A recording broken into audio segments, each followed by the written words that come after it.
Aujourd'hui, on va parler de Mila. Donc Mila s'est faite agresser à Lyon par un mec qui a parlé de sa maman. Donc je vais pas pouvoir montrer l'extrait vidéo, il y a beaucoup trop d'insultes.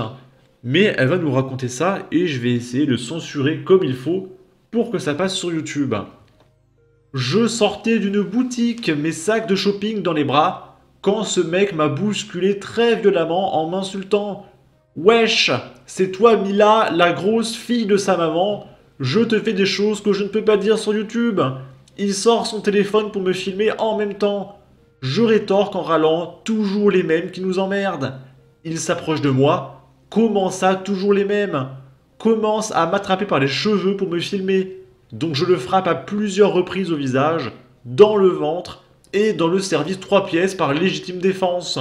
Je mets un coup dans son téléphone pour qu'il tombe par terre. Plusieurs personnes interviennent et tentent de nous tenir.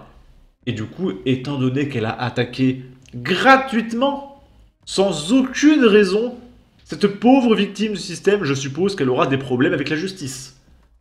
Je reprends vite mon sang-froid, il reprend son téléphone pour appeler la police et me crache plusieurs fois au visage. Il crie: T'as cru que je frappais les femmes, moi? Le mec l'a littéralement tiré par les cheveux, mais c'est pas grave. Tout en continuant de m'insulter de tous les noms, juste avant de me frapper au visage à plusieurs reprises. Je n'ai rien senti sur le moment, mais les gens qui ont intervenu m'ont fait remarquer que je saignais de la bouche et de l'oreille.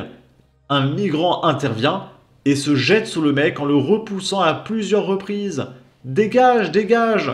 Tu frappes une femme, toi, t'es fou ou quoi? J'essaye à mon tour de les séparer et je le remercie pour avoir pris ma défense. Le mec continue d'essayer de me frapper, m'a donné un nouveau coup au visage. Je ne pouvais plus me défendre puisque plusieurs personnes me tenaient. Il m'a filmé de nouveau en m'insultant et en me crachant au visage. Je n'ai pas eu le réflexe de m'enfuir, j'ai préféré l'affronter jusqu'au bout car je savais qu'il ne comptait pas me lâcher et je ne voulais pas qu'il me suive. Je me suis bien défendu car heureusement je suis bien entraîné. Si je n'avais pas su me défendre et si personne n'était intervenu, je pense qu'il aurait pu me tuer vu la violence des coups. Je suis actuellement au commissariat pour déposer plainte contre lui. Merci aux policiers pour leur sérieux et leur bienveillance. Et du coup, Mila a fait une photo du mec. Et si vous imaginez le profil le plus caricatural de la petite racaille de bas étage possible en France, il y aura absolument toutes les cases de cocher. Préparez-vous. Ceci n'est pas une blague. Donc le mec, il a un Capri Sun. Il a les yeux tout rouges parce que je pense que le mec, il a dû prendre des trucs, voilà, avant de venir. Et est-ce qu'on a les images de son pantalon? Il a le pantalon qui tombe. On voit son derrière presque quasiment. Ok, c'est génial. Ok. Et du coup, voilà, le Capri Sun. C'était obligatoire le Capri Sun, hein, d'accord? Tout va bien, je m'en sors avec la lèvre enflée et qui saigne, le lobe un peu déchiré et la perte de ma boucle d'oreille préférée. Puis une journée foutue en l'air. Psychodélique qui dit le seul danger en France actuellement, c'est l'extrême gauche. Ensuite, Mila a donné des nouvelles. Un mec m'attrape par les cheveux pour me filmer et m'humilier en proférant des menaces. Et on me reproche de le défoncer pour me défendre. Parce qu'en fait, il y a en effet des gauchistes qui ont accusé Mila d'être violente parce qu'elle a tapé son agresseur. Alors que Mila a fini en sang. Mais elle s'est défendue. Et en France, la légitime défense est absolument proscrite à gauche. D'ailleurs, récemment, il y a le port de l'Opinel qui a été condamné à 500 euros d'amende. C'est une nouvelle loi. Si vous sortez dehors et que vous avez un couteau sur vous, vous avez une amende de 500 euros.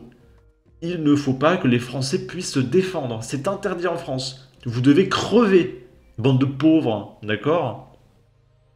Si j'avais fini en sang et à terre en me laissant faire, ils auraient trouvé un moyen de m'incriminer. C'est assez drôle finalement. Et elle a fait 1 million de vues quand même. Bravo Mila! J'espère qu'ils prennent une bonne condamnation et que ses comptes sociaux soient tous fermés. Oui, mais tu comprends, il n'a pas eu une vie facile. C'est pas parce qu'on a parqué sa famille dans un HLM qu'il est comme ça. Tu as été plutôt cool avec lui. T'aurais pu lui faire un hip-on, une clé de bras, tout en demandant aux gens d'appeler la police. Ça aurait été mérité. Bon boulot. Ok.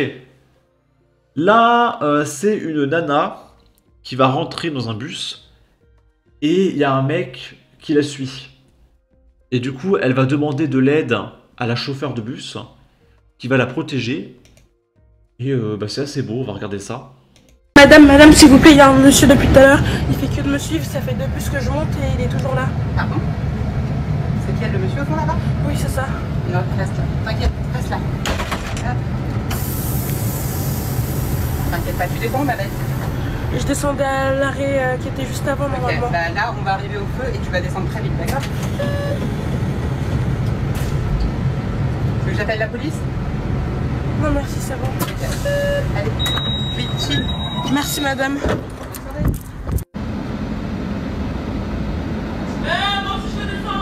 Monsieur, vous n'êtes pas à l'arrêt, prochain arrêt, s'il vous plaît. Oh. Donc là, nous sommes sur des situations typiques la nuit.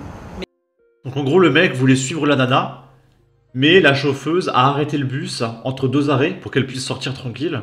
Et le mec voulait la suivre. Et du coup, elle a bloqué la porte et elle a dit non monsieur, vous pourrez descendre au prochain arrêt. Et comme ça, la nana, elle a pu se barrer tranquillement. Enfin, tranquillement. On dirait qu'il est quand même très tard. C'est pas impossible qu'elle rencontre encore un autre taré. Donc là, nous sommes sur des situations typiques la nuit.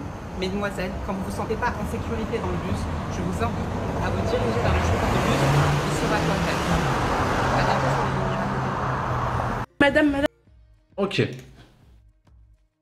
Là, c'est la vidéo d'un mec qui s'appelle Alex, qui est assez connu sur TikTok, qui va interroger des mecs dans la rue. En l'occurrence, là, c'est un mec. Et il veut lui demander si le contrôle aux faciès, c'est bien ou pas. Est-ce que selon toi, le contrôle aux faciès, c'est une bonne chose? Contrôler une personne par rapport à son accoutrement? Non, c'est pas bien. Alors, je tiens à dire que je condamne fermement, avec la plus grande fermeté, les propos de Alex, mais que dans un souci de pluralité des opinions, je vais lui donner la parole et c'est lui qui va parler. Ce n'est absolument pas mon opinion, hein, d'accord? Pourquoi? Parce que ça peut être vu comme du racisme. Tu t'es déjà fait voler ton téléphone? Non. Jamais? Est-ce que tu as déjà entendu une personne qui s'était fait voler son téléphone?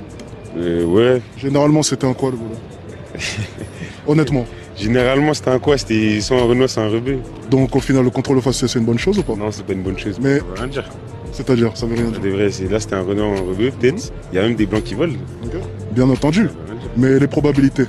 Les probabilités, peut-être, elles sont plus élevées chez nous. Donc le contrôle aux faciès, c'est justifié ou pas? Non. Donc, c'est si un contradictoire enquêteur- que je dis un peu, mais vas-y, c'est parce que... Donc un enquêteur, par exemple, lorsqu'il enquête, il est censé faire des hypothèses, n'est-ce pas? Ouais. Et du coup, les probabilités rentrent en compte. Donc s'il a plus de chances que le tueur soit un tel, on est censé l'ignorer selon toi? Non. Donc au final, le contrôle aux faciès, ça fonctionne? Peut-être que ça fonctionne, mais c'est pas une bonne chose. Ah, ok. D'accord, c'est pas une bonne chose de pointer du doigt une évidence. Voilà. C'est mon avis. Merci. Voilà, et je ne commenterai pas, parce que je ne suis pas un individu d'extrême méga giga ultra droite. D'accord?